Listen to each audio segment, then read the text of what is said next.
Okay sir, আমাদের কাগজপত্র ওখানে সবই তো আছে।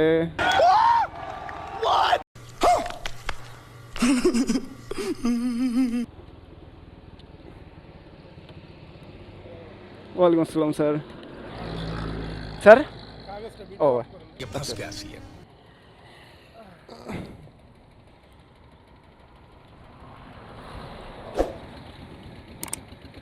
গাড়ির smart card, driving licence, tax token দেবো। আমার গাড়ির সিট খোলা লাগবে। পিছনে হেলমেট নাই, ঠিক আছে ভাই, কিন্তু ওটা তো মনে করেন যে আমাদের এদিকে সচরাচর তেমন একটা ওইটা মনে করেন যে অ্যালাউ করে না।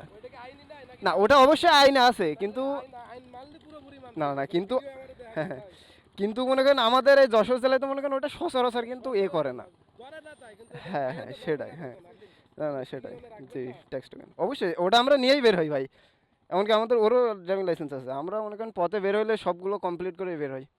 ও ট্যাক্স ওটা আমার এই স্মার্ট কার্ডের। হ্যাঁ না, আমার স্মার্ট কার্ড আমি আপনাকে দিছি তো, এই যে ড্রাইভিং দিছি, ওটা এমনি জাস্ট ফটোকপি করে ওর সাথে রাখা ছিল। Thank you. কিন্তু এই যে আপনি যে হেলমেটের কথা বললেন না পিলন, এটা আসলে মানে প্রত্যেকজনকে বলবেন যাতে সবাই নিয়ে বের হয়।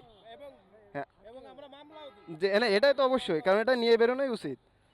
আমরাও কিন্তু এটা নিয়েই বের হই, কিন্তু মনে করেন আজকে নিয়ে আসিনি,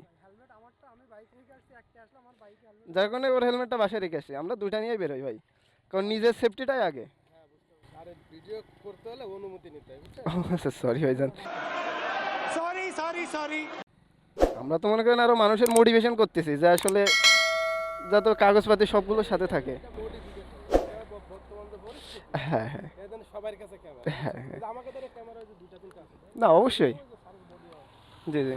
এগুলা এগুলা আমাকে সব লাইভ সিস্টেম। এই গাড়ির নিচের থেকে বের করা এটা খুব ঝামেলা। আমার 10 মাসে কাগজ মনে কর শেষ হয়ে যাবে।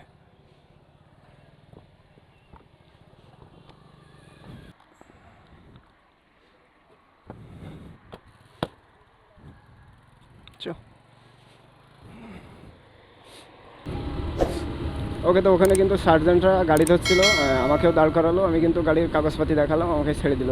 কিন্তু কাগজপাতি থাকার সত্ত্বেও না গা হাত পা কেমন জানি কাঁপছিল, কারণ গতবার কিন্তু কেস খাইছিলাম কুয়াকাটায় যাওয়ার পথে, লাইফের ফার্স্ট টাইম ওই দিনকে কেস খাইছিলাম। অবশ্য কাগজপাতি বাগার ওই দিনকে আমার কাছে সব ছিল, কিন্তু আমার গাড়িতে যেহেতু ফগ লাইট লাগানো ছিল যার কারণে কেস দিয়েছিল। তো তার কারণে একটু ভয় ভয় পাচ্ছিলাম এই আর কি, তাছাড়া কিছু না।